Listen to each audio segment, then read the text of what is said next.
जब शहर अभी नींद में डूबा होता है, तब गांव की सुबह जाग चुकी होती है। पंछियों की आवाज, कच्चे रास्तों पर फैलती धूप और मिट्टी की वो खुशबू जो बिना कुछ कहे दिल तक पहुंच जाती है। आज की कहानी है एक ऐसे गांव की जहां जिंदगी भागती नहीं, बस धीरे धीरे चलती है। इस गांव का नाम है सरसपुर।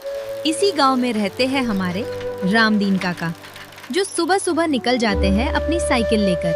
काका गांव के ऐसे इंसान हैं जिन्हें लोग नाम से कम और अपनेपन से ज्यादा पहचानते हैं।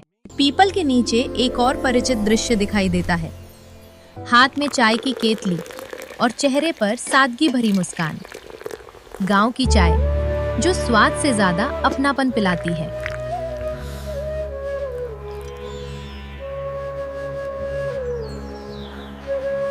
थोड़ी ही दूर पर गांव का छोटा सा स्कूल है। घंटी बजते ही बच्चों की आवाजें गूंज उठती हैं। ये बच्चे गांव की सबसे बड़ी उम्मीद होते हैं और साथ ही गांव का सबसे बड़ा डर भी। एक साइकिल फिर से दिखाई देती है, लेकिन इस बार वो सिर्फ चिट्ठी नहीं, खुशियां भी लेकर आती है। शहर से आई एक चिट्ठी गांव में पूरे दिन की बात बन जाती है और किसी बुजुर्ग की आंखों में चुपचाप नमी छोड़ जाती है। दोपहर होते ही गांव जैसे थम जाता है।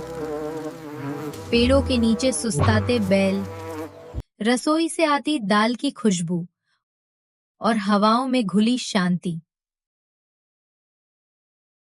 गांव की दोपहर शहर की रात से भी ज्यादा शांत होती है। शाम ढलते ही गांव फिर से जिंदा हो उठता है। कहीं गिल्ली डंडा, कहीं कंचे और हर तरफ बच्चों की हंसी। गांव में खुशियां हमेशा बड़ी नहीं होती। कभी पक्की सड़क की खबर, कभी अच्छी फसल की उम्मीद, लेकिन हर छोटी खुशी सबकी हो जाती। रात उतर आती है। आसमान तारों से भर जाता है। एक बुजुर्ग खाट पर लेटा है। पास में एक पुरानी चिट्ठी। शहर रोटी देता है, लेकिन गांव सुकून देता है।